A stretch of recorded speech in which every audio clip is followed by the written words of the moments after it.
गुरुर्ब्रह्मा गुरुर्विष्णुः गुरुदेव महेश्वरः गुरुर्साक्षात् परब्रह्म तस्मै श्री गुरुवे नमः। तस्मै श्री गुरुवे नमः। तस्मै श्री गुरुवे नमः। अव्यक्त रूप में सर्वत्र विराजमान विश्व ब्रह्मांड के नायक त्रिकालदर्शी पतित पावन उद्धारक परमाराज सद्गुरु महाराज की पावन श्री चरणों में असंख्य कोटि सा नमन। इस सत्संग में पधारे हुए विद्वज्जन गुरुजन धर्म प्रेमी महान भाव भक्तिमती माताओं एवं बहनों सबों को प्रणाम। प्रेम के साथ सद्गुरु महाराज की जय ध्वनि करें। बोलिए श्री सद्गुरु महाराज की जय। श्री सद्गुरु महाराज की जय। श्री सद्गुरु महाराज की जय।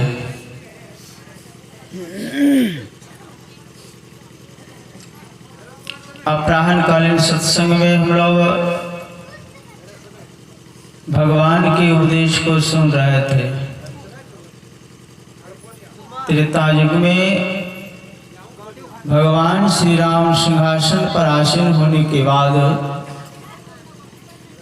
पूर्ववासियों को सुनाए बड़ी भाग मानस तन पावा। अभी हम लोग पाठ श्रवण कर रहे थे 20वीं सदी के महान संत सद्गुरु ब्रह्मलीन महर्षि में ही ब्रह्मदेव जी महाराज की वाणी।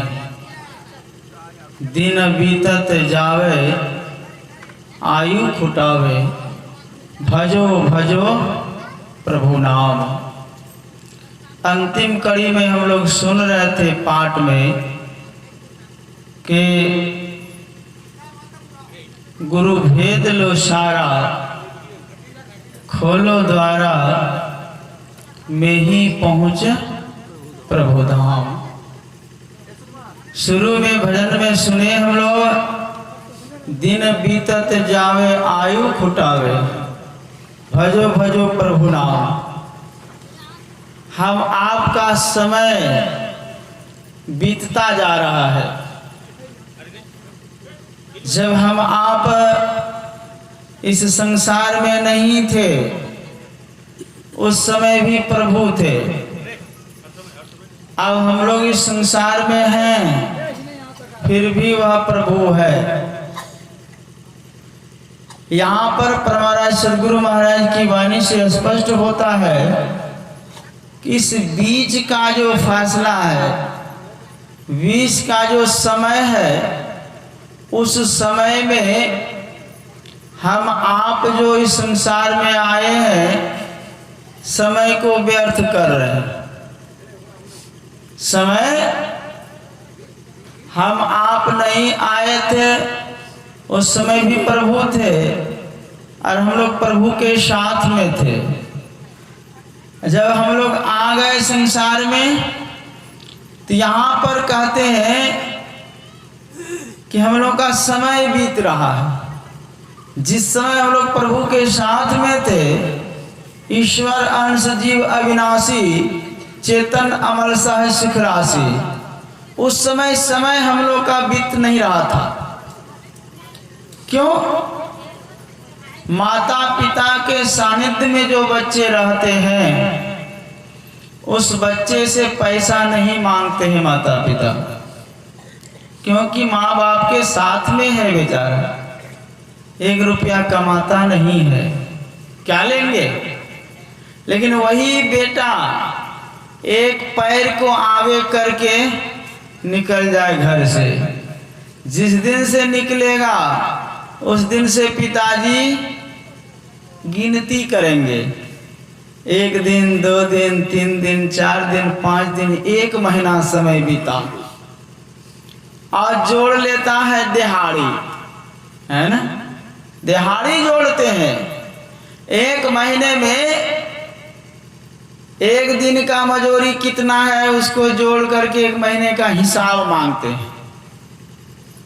पिताजी जब पुत्र को बिजनेस करने के लिए कुछ पैसे नहीं देते हैं उस समय कोई हिसाब नहीं, और जिस दिन बिजनेस के लिए कुछ पैसे दे दिए 1 लाख 2 लाख, उसके बाद कहेंगे क्या इसका नाफा बताओ।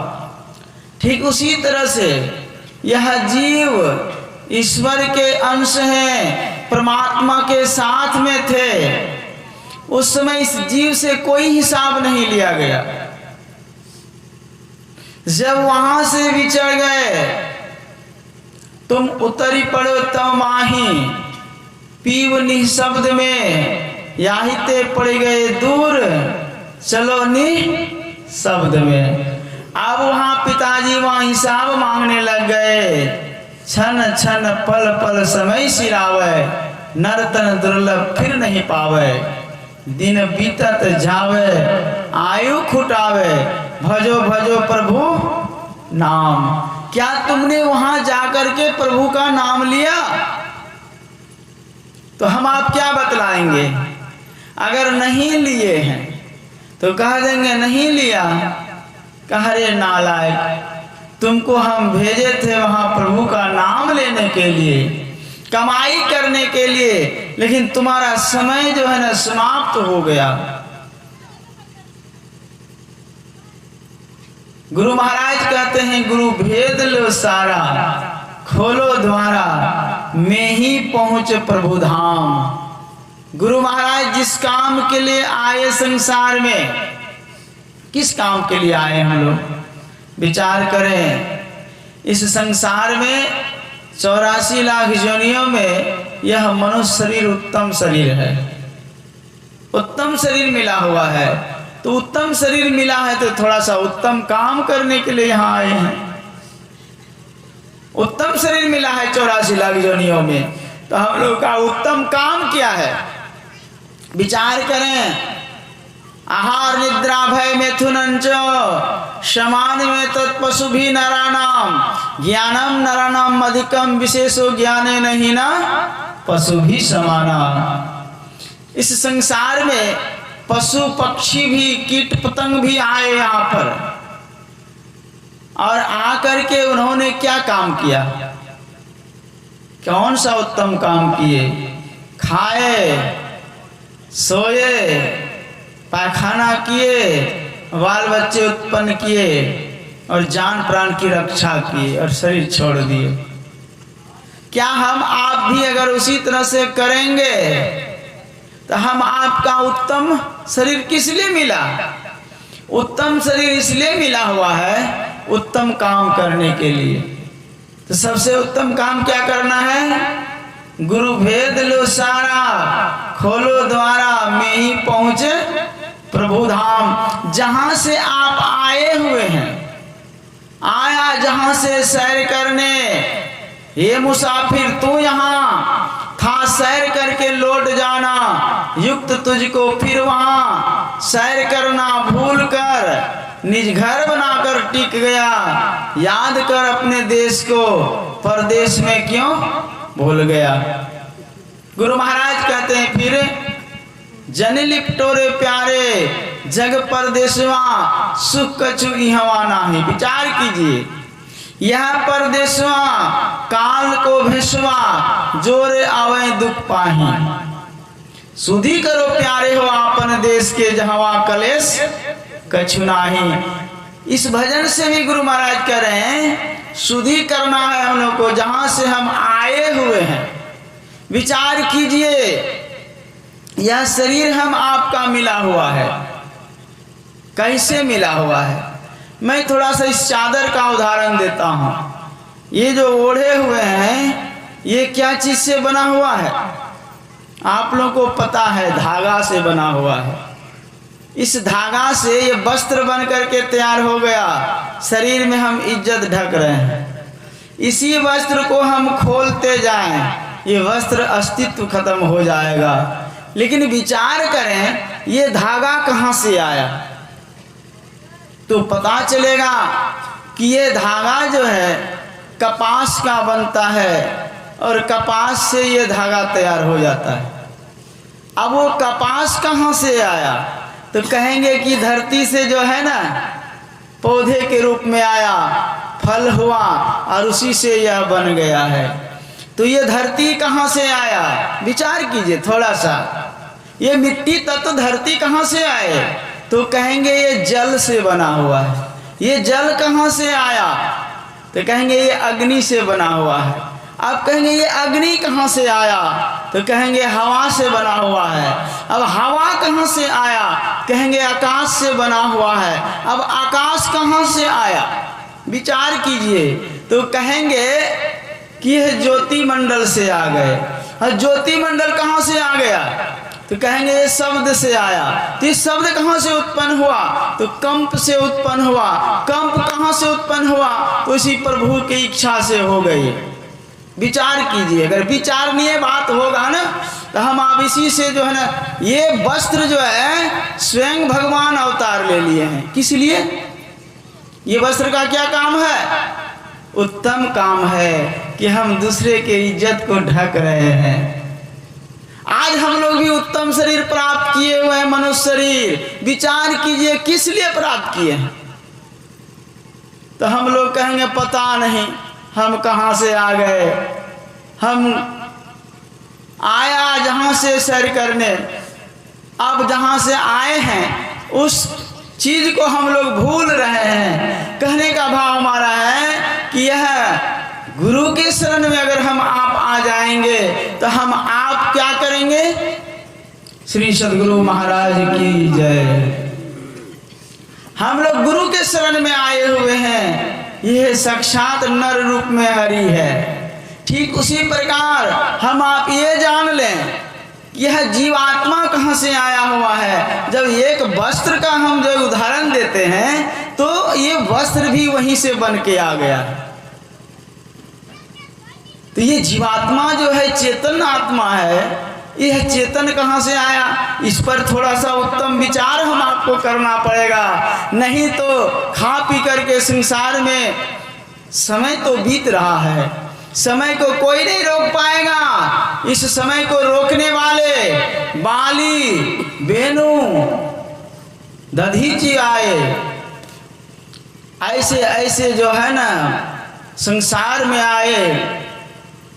पारस गए जिन भारत ठाना, बाली गयो बलराम गयो जिसके कखरी 10 कंठ लुकाना। धरा का प्रमाण यही तुलसी, जो फरासो झड़ा जो बरासो भूताना। एक से एक बलिष्ठ आए। रावण ने सोचा कि कल हम जो है ना ये समुद्र जो है नमकीन, इसको हम जो है ना मीठा कर देंगे, पीने लायक कर देंगे। सोचा ये जो है ना लोगों को स्वर्ग जाने में दिक्कत होती है, हम यहाँ से लेकर स्वर्ग तक सीढ़ी लगा देंगे। ऐसे रावण थे, लेकिन नहीं कर पाए बेचारे। क्या हुआ, उधर से शूर्पणखा आ गई। शूर्पणखा आ गई और कहा कि भैया एक वनवासी ने मुझे ऐसा ऐसा कर दिया, देख रहे हैं कैसे हैं। संसार में शूर्पणखा का उदाहरण देते हैं। एक आदमी से मेरा तर्क होने लग गया चपरी में, कहा शूर्पणखा को काट दिए, ऐसे राम ने कर दिए हैं।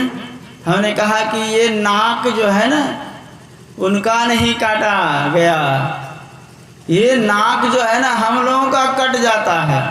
घर में अगर शूर्पणखा के तरह अगर बच्चे हो जाए या हम लोग करने लग जाए तो हम आप अपने कुल का नाक काट रहे हैं, जिस कुल में आए हैं। रावण का कुछ नहीं, रावण ने फिर क्या किया, मनोकामना को बदल दिया और क्या हो गया, रहा न कुल में रोवन हारा। कहने का भाव हमारा है करना था शुभ कर्म कर लिया और शुभ कर्म उसका नाम लोग लेते हैं तो थोड़ा नाक को टेढ़ा कर लेते हैं। और वही राम आए, राम ने शुभ कर्म को किया, नाम लेते हैं तो सीना में बल मिलता है कि मैंने भगवान का नाम लिया है। शरीर छोड़ेंगे तो अधोगति को नहीं प्राप्त करेंगे। मैं ही पाइए राम हो राम राम। इस राम की प्राप्ति के लिए हम आपको क्या करना होगा? गुरु से हम लोग को भेद लेना होगा। कैसा भेद? जिस भेद को प्राप्त करके हम लोग जहाँ से आए उस तत्व को जान लेंगे। ज्योति नाद की उपासना करेंगे। ज्योति नाद का ही यह स्थूल रूप है, यह शरीर ज्योति नाद का ही स्थूल रूप है शरीर। अब उधर जाएंगे तो हमारा समय अधिक होने लगेगा। यही ज्योति से स्थूल रूप धारण करने लग गए। तो गुरु महाराज क्या करते हैं? स्थूल रूप को कहते हैं कि बेटा तुम स्थूल रूप में तो रहते ही हो, लेकिन थोड़ा सा इससे सूक्ष्म रूप में चलो, ज्योति को जान लो। ज्योति क्या है? वह परमात्मा का जो है ना स्वरूप है। संत मत का ज्ञान है ज्योति, और नाद का अर्थ होता है शब्द। यही शब्द से प्रकट भया सोई शब्द कही लीजिए साधु शब्द साधना कीजिए। तो जो शब्द से हम आपकी उत्पत्ति हुई है और वह शब्द बड़ा ही धीना है, उस शब्द को पकड़ने के लिए ये जो बाहरी शब्द होता है मोटी मोटी, इस शब्द से हम लोग को अलग रहना पड़ेगा। अंदर में साधना करनी होगी, अंदर में ज्योति की पकड़ करनी होगी। ज्योति को हम कैसे पकड़ेंगे? एकांचित होकर के पकड़ना पड़ेगा। और वह आपके अंदर में है। उस तत्व को हम लोग को जानने के लिए गुरु महाराज ने बड़ी मेहनत की है। संतन मत भेद प्रचार किया गुरु साहब बाबा देवी ने। और देवी ने क्या किया? बंद कराए पलक पटको, कहे बाहर में तुम मत भटको, सीधे सन्मुख सुषमन बिंदु को गहवाया बाबा देवी ने। अब विचार हम आप कीजिए, हम लोग आंख बंद करते हैं तो कहते हैं बंद कराए पलक पटको, कहे बाहर में तुम मत भटको, बाहर में मत भटको। लेकिन हम लोग आंख बंद करते हैं तो कहाँ जाते हैं? बिजनेस में चले जाते हैं, खेती करने चले जाते हैं, बाहर में भ्रमण करने लग जाते हैं, दुकानदारी करने लग जाते हैं, झगड़ा भी करने लग जाते हैं। जिसे पैसा उधार है उसके बारे में सोचने लग जाते हैं। थोड़ा सा किसी से झगड़ा हो गया तो उसको दिखाने लग जाते हैं किधर मिल जाएंगे। यहाँ बाहर में भटकने के लिए नहीं कह रहे हैं, लेकिन हम आप आंख तो बंद किए हैं लेकिन बाहर भ्रमण कर रहे हैं। बंद कराए पलक पटको, कहे बाहर में तुम मत भटको, सीधे सन्मुख सुषमन बिंदु को गहवाया बाबा देवी ने। अब हम आप विचार करें, सुषमन के झीना नाल से अमृत की धारा बही रहे, वह अमृत की धारा बह रही है। अद्भुत अंतर की डगरिया जा पर चलकर प्रभु मिलते, वो अंदर की धारा है, अद्भुत वह है। वह प्रभु मिलने के लिए अगर कोई रास्ता है तो निज तन में खोज सज्जन, बाहर न खोजना, अपने ही घट में हरि है, अपने में खोजना। तो हम लोग अपने में खोजेंगे तो कैसे खोजेंगे? बहुत सारे नाम रूप में हमारा मन फंसा हुआ है। सिमटने के लिए एक नाम और रूप का जो है ना सहारा लेना पड़ेगा। जिसका नाम ले रहे हैं उसी नाम को, उसी तदनुकूल रूप का ध्यान होगा। अगर नाम हम जपन कर रहे हैं और रूप वहाँ आ जाता है तो हम जपन करना छोड़ देंगे और रूप को देखेंगे। किसी को आप बुला रहे हैं, अगर वो आदमी आ जाए और आप बुलाते रहेंगे तो कोई कहेगा आपको ये अच्छा आदमी है, आने वाला भी कहेगा कि हमको बुला लिया है, और वो जो है ना फिर बुला रहा है।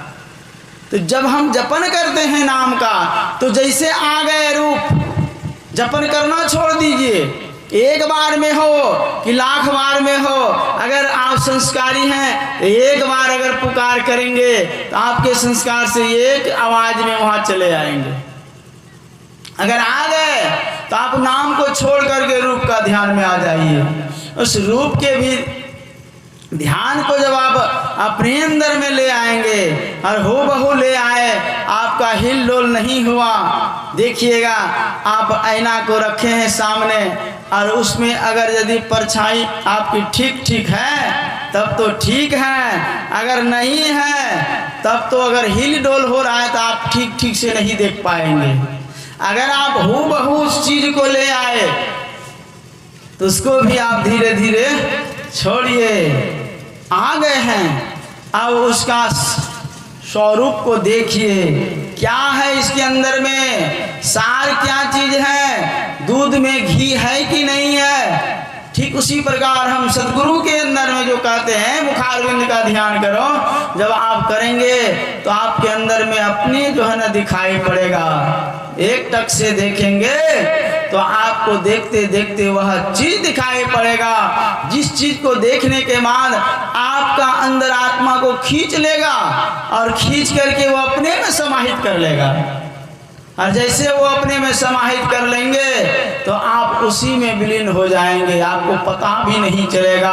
और वहां से फिर जब आगे आप चलेंगे शब्द में, शब्द के बाद निशब्दम परम पद को प्राप्त करके जहां से ये जीव आया है उस वास्तविक तत्व को हम प्राप्त कर लेंगे। और जैसे प्राप्त कर लेंगे तो हम आप उस शांति स्वरूप में जाकर के, शांति स्वरूप जो सर्वेश्वर है, परमात्मा है, ईश्वर है, उसी को अल्लाह कहते हैं, उसी को गॉड कहते हैं, उसी को तितिन भी कहते हैं, उसी को हम लोग परमेश्वर कहते हैं। उस परमात्मा का साक्षात होगा, हमारा आवागमन का चक्कर समाप्त हो जाएगा। इसी के लिए यहाँ कह रहे हैं कि आप प्रभु भजन करें। क्यों आप लेट कर रहे हैं, समय बीतता जा रहा है, इस समय को बर्बाद नहीं करें और हम लोग परमात्मा का भजन करके परमात्मा के स्वरूप हो जाएं। क्योंकि यह ईश्वर अंश जीव अविनाशी है, अविनाशी को अविनाशी में मिला दीजिए। सरिता जल जल निधि में ही जाई, हो ही अचल जिन्हें जीव हरि पाए। यह जीव उस परम तत्व को प्राप्त करके वही हो जाता है। इसी के लिए यह सत्संग की आवश्यकता है। माता जी का जीवात्मा को उद्धार करने के लिए हम लोग यहाँ आए हैं। आत्मा अधोगति में ना चला जाए, लेकिन दीक्षित है, यह सतलोक की वासनी हो गई है, इसको उद्धार करने के लिए नहीं, ये तो निमित्त मात्र है, ये तो उद्धार कर ली है। हम आपका उद्धार और कल्याण हो रहा है माता जी के माध्यम से। तो मैं गुरु महाराज से प्रार्थना करता हूँ कि माता जी जिस भी स्थिति में है वह सुख शांति से रहे और वह परमात्मा का भजन करके एक न एक जन्म में प्रभु को प्राप्त करके वही हो जाए। यही आप लोगों की सेवा में थोड़ा देर जो भी समय मिला अपने समय में हम आप लोगों के बीच में रखा। एक बार प्रेम के साथ सदगुरु महाराज की जय ध्वनि करें। बोलिए श्री सदगुरु महाराज की जय, श्री सदगुरु महाराज की जय, श्री सदगुरु महाराज की जय।